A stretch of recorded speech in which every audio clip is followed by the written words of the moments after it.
Hello students, आज हम discuss करेंगे एक्सरसाइज 5.1। 5.1 एक्सरसाइज में फर्स्ट क्वेश्चन है हमारा। In this question we have to check कि जो भी हमें कंडीशन गिवन है वो एपी है या नहीं है। अब हमें ये पता है कि कोई भी एपी, कोई भी सीक्वेंस एपी कब बनेगी, when our common difference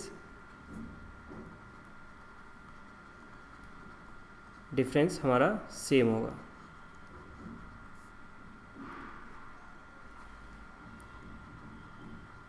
so अगर कॉमन डिफरेंस सेम है तो वो एपी है, अदरवाइज वो एपी नहीं है। So let us discuss question number 1।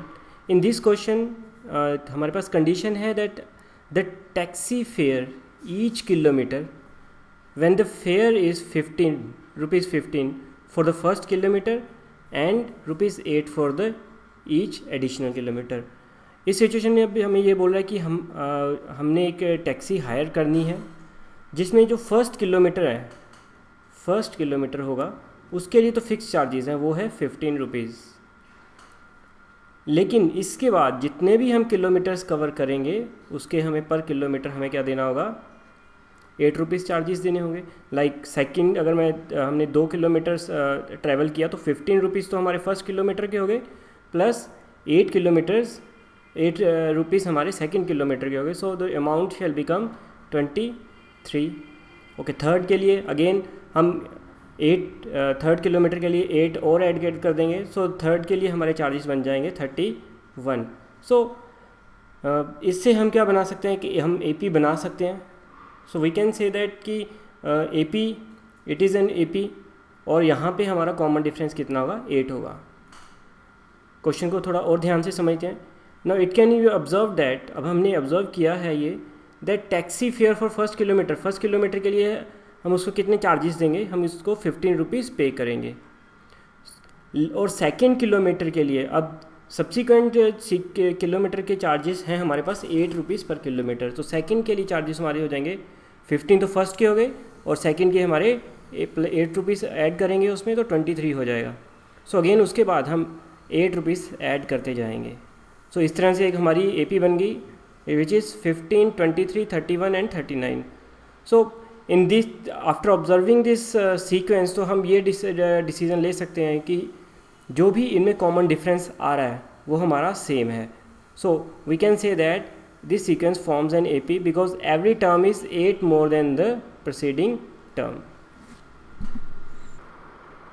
Now in second part of first question, it is given to us that the amount of air present in a cylinder when a vacuum pump removes 1/4 of air remaining in the cylinder at a time. It says that we have a cylinder, हमारे पास एक cylinder है और उसमें जो air है उसका 1/4 part उससे हम निकाल लेते हैं, उसको रिमूव कर लेते हैं। तो पीछे कितना हमारे पास वॉल्यूम बचेगा, पहले हम उसको समझ लेते हैं। लाइक अगर हमारे पास लेट अस से कि 1 इज़ अ कंप्लीट वॉल्यूम, अगर उसमें से अगर 1/4 हम पार्ट निकाल लेंगे तो रिमेनिंग कितना होगा, रिमेनिंग पार्ट हमारे पास बच जाएगा। अगर हम इसको सॉल्व करेंगे इट विल बी 3/4 पार्ट हमारे पास बच गया। सो किसी भी स्टेप में अगर हम उसमें 1/4, या फिर हम इसको ऐसे भी बोल सकते हैं कि 20% अगर उसमें से कोई सामान निकाल लिया जाए तो बाकी कितना बचेगा वहाँ पे, ऑब्वियसली कि वहाँ पे 75% बच जाएगा, जो इसको हम 3/4 पार्ट भी बोल सकते हैं।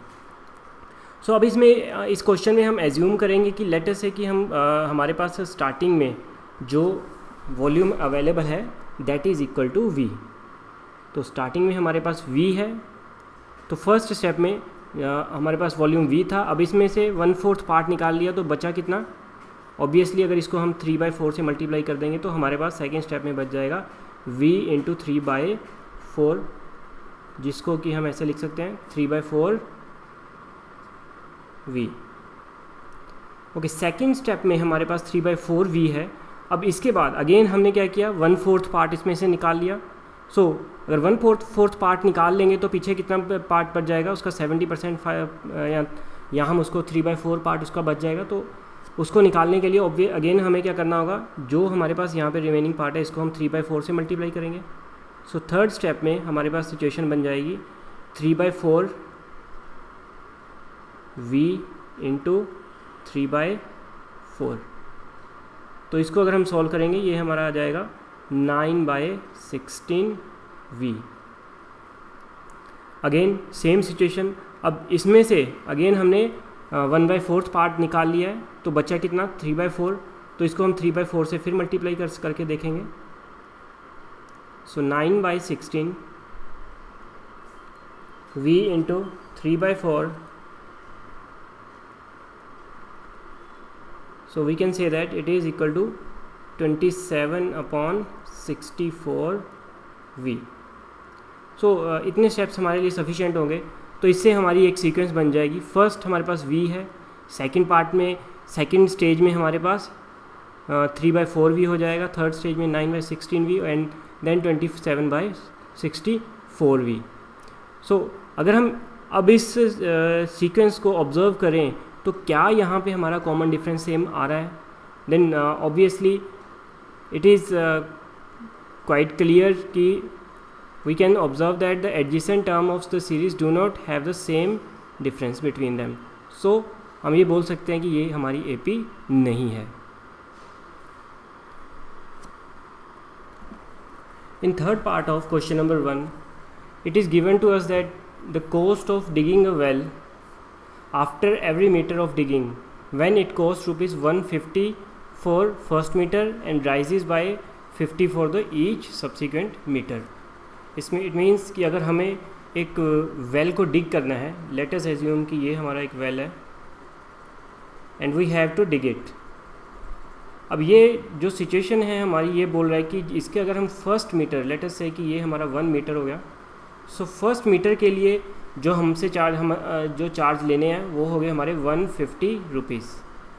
उसके बाद जो भी हमारा मीटर वो डिग करेंगे और उसको डिग करेंगे तो नेक्स्ट मीटर के वो 150 रुपीज़ नहीं लेंगे, उसके लिए वो सिर्फ चार्ज करेंगे 50 रुपीज़। सो चाहे जितना भी आगे नीचे वो डीप होता जाए वो पर मीटर के कितने चार्जेस लेंगे 50 रुपीज़। अगर ये हमारे यहाँ पे हम देख सकते हैं कि फर्स्ट मीटर के हमारे चार्जेस हैं डिगिंग चार्जेस 150, उसके बाद सब्सिक्वेंट मीटर्स के हमारे चार्जेस हैं 50 रुपीज़ ईच। सो अब हम इसको समझ सकते हैं कि the cost of digging for first meter, अब हमें पता है कि that is equal to 150। And now the cost of digging first 2 meters. So 1 meter की तो हमें पता चल गया है। उसके बाद नाउ सेकेंड मीटर की कॉस्ट क्या होगी? सेकेंड मीटर की कॉस्ट होगी हमारी 150 + 50 दैट इज़ इक्वल टू 200। 150 तो फर्स्ट के ले लेगा और जो सेकंड होगा उसके 50 रुपीज़ और चार्ज करेगा। ओके, अगर हम 3 मीटर का उससे वेल डिग करवाएं किसी भी कॉन्ट्रैक्टर से जिसके चार्जेस जो ये ऐसे ले रहा है, तो उस ऑब्वियसली वी हैव टू पे 250 रुपीज़, 150 फर्स्ट के, 50 सेकंड के, 50 थर्ड मीटर के। सो सब्सिक्वेंटली ये हमारा चलता जाएगा। फोर्थ मीटर के हमारे पास 300 आ जाएंगे। So this is the situation. और इससे हम ये एक AP बना सकते हैं।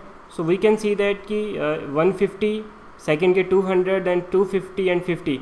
Now after observing this AP we can see that कि जो हमारा कॉमन डिफरेंस है वो हमारा 50 आ रहा है, बिकॉज 300 में से 250 माइनस करेंगे हमेशा 50 आएगा। 50 अगेन इन दोनों टर्म्स का डिफरेंस भी 50 है और आगे भी हमारा 50 आ रहा है। So now we can say that this is an AP. In fourth part, the situation given to us is that the amount of money in the account every year when ₹10,000 is deposited at compound interest at 8 rupees per annum। अब इसमें important बात है हमारी कि जो हमारा interest लग रहा है that is being compounded per annum. Compounded का मतलब ये हुआ कि जो भी हमारा सम है वो जो हमारा प्रिंसिपल है वो हमारा हर साल वो चेंज होता जाएगा। लाइक अगर हम इसको थोड़ा सा एग्जांपल से समझें, let us make a table.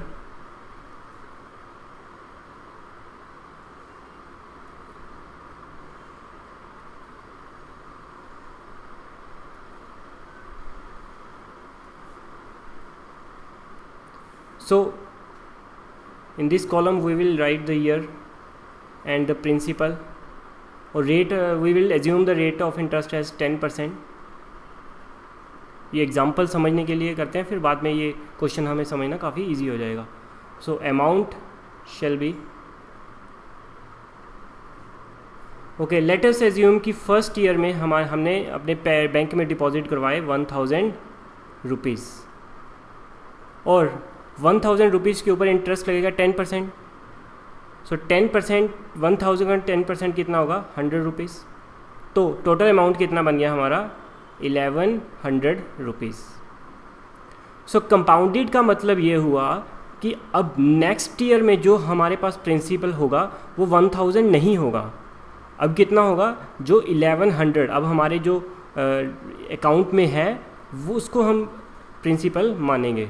So second year में हमारी सिचुएशन में ये बन जाएगी कि 1100 जो है वो हमारा प्रिंसिपल बन जाएगा.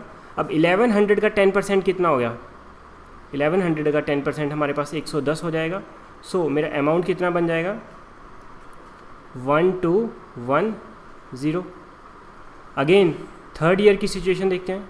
अब थर्ड ईयर में मेरा जो प्रिंसिपल 1100 नहीं होगा, वो होगा मेरा 1210 रुपीज़, जो मेरा अमाउंट बन गया. तो अब प्रिंसिपल हमारा बन जाएगा 1210. अब इसका 10% मुझे इंटरेस्ट मिलना है, तो ये बन जाएगा मेरा 121 रुपीज़. और अब इन दोनों को हम ऐड करेंगे तो हमारा अमाउंट बन जाएगा which comes out to be 1331 rupees. So अभी हमने देखा कि कभी भी हमारा कंपाउंड इंटरेस्ट में अमाउंट हमारा जो है वो किस सिचुएशन में बनता है उसकी हम सीक्वेंस बनाते हैं, लाइक 1000 एंड 1210 एंड 1331. अब इस सिचुएशन में क्या ये हमारी एपी बनेगी? देन ऑफ कोर्स कि हमारा जो कॉमन डिफरेंस है वो सेम नहीं है इन दोनों टर्म्स के लिए. तो हम ये बोल सकते हैं कि in the situation of compound interest कभी भी हमारे पास जो अमाउंट है वो एपी की सीक्वेंस में नहीं होता है. सो दिस इज़ द बेसिक कि कंपाउंड इंटरेस्ट में क्या डिफरेंस है. हाँ, सिंपल इंटरेस्ट में ये पॉसिबल है. थोड़ा सिंपल इंटरेस्ट को भी एक बार समझते हैं. अगर ये हमारी क्वेश्चन सिंपल इंटरेस्ट के रिगार्डिंग होता तो एक बार उसको समझ लेते हैं कि कंपाउंड इंटरेस्ट और सिंपल इंटरेस्ट में क्या डिफरेंस है. कंपाउंड इंटरेस्ट में इंटरेस्ट कैसे लगता है ये तो आपको क्लियर हो गया होगा. सो सिंपल इंटरेस्ट में हमारा लेटर से कि हमारा प्रिंसिपल फर्स्ट ईयर में हमने 1000 रुपीज़ डिपॉजिट करवाए, तो अगेन 1000 का फर्स्ट ईयर तो 10% ही लगेगा, तो 1000 का 10% होता है हमारा 100, और अमाउंट कितना बन जाएगा 1100. अब नेक्स्ट ईयर में सिंपल इंटरेस्ट और उसमें ये डिफरेंस होता है कि जो हमारा प्रिंसिपल है, अब नेक्स्ट जो हमारा इंटरेस्ट लगेगा वो हमारा सिर्फ जो बिगिनिंग में प्रिंसिपल था, जैसे 1000 था तो 1000 के ऊपर ही लगेगा. कंपाउंड इंटरेस्ट में क्या है कि जो हमारे पास अमाउंट बन गया है एक साल बाद उसके ऊपर इंटरेस्ट लगेगा, लेकिन सिंपल इंटरेस्ट में हमारा जो प्रिंसिपल है वो कभी चेंज नहीं होता है. तो अगेन तो हमारा यहाँ पे इंटरेस्ट है जो 10% के हिसाब से वो 100 ही होगा, तो अमाउंट हमारा 1200 बन जाएगा. और after 3 years it will become, principal हमारा 1000 ही रहेगा, उसके ऊपर 100 रुपये और हमारा इंटरेस्ट लगेगा, तो ये 1300 बन जाएगा. सो इसको हम ऑब्जर्व करेंगे तो हमारा ये always it will come in AP, क्योंकि हमने देखा कि जो इंटरेस्ट है हमारे पास 100 रुपीज़ ही लगता जा रहा है. सो अब इन सारी टर्म्स में जो कॉमन डिफरेंस है हमारे पास 100 है. So we can say that कि अगर हमारे पास सिंपल इंटरेस्ट का क्वेश्चन हो कभी भी, then it is always in form of arithmetic progression. Otherwise ये अर्थमेटिक प्रोग्रेशन नहीं होगी जब हमारा कंपाउंड इंटरेस्ट लगेगा. Now let us discuss this question. अब हमें पता है कि कंपाउंड इंटरेस्ट हमें कैसे मिलेगा. So the question says the amount of money to in every account year when rupees 10,000 है हमारे पास. So principal shall become 10,000 and deposited at compound interest at 8% per annum. Okay, amount for compound interest का हमें formula पता है, so amount is equal to P into 1 plus rate upon 100 into time. ये हमारा formula होता है, number of years that is time. तो इसको अगर हम अप्लाई करेंगे तो फर्स्ट ईयर में क्या हो जाएगा, जो हमारा प्रिंसिपल है that is, so after 1 year, first year तो हमारा प्रिंसिपल जो हमने सबमिट करवाया दैट इज़ 10,000। सो उसके बाद हमारा प्रिंसिपल बन जाएगा 10,000 इंटू 1 प्लस 8/100, और ये this is the first year, so time हम लेंगे फर्स्ट 1 एंड देन उसके बाद नेक्स्ट ईयर में प्रिंसिपल हमारा सेम रहेगा 1 प्लस 8/100। अब टाइम हमारा 2 ईयर्स हो जाएगा, तो यहाँ पे रेज़ टू द पावर 2 हो जाएगा। सो ऐसे सब्सिक्वेंटली ये चलता जाएगा। So by this we can assume that कि ये जो हमारी सिचुएशन है, इसको हम अगर अच्छे से समझेंगे then we can clearly say that adjacent terms of the series do not have same difference. अब इन जो ये जो एडजेसेंट टर्म्स हैं इनमें सेम डिफरेंस नहीं है, so therefore we can say that this is not an AP.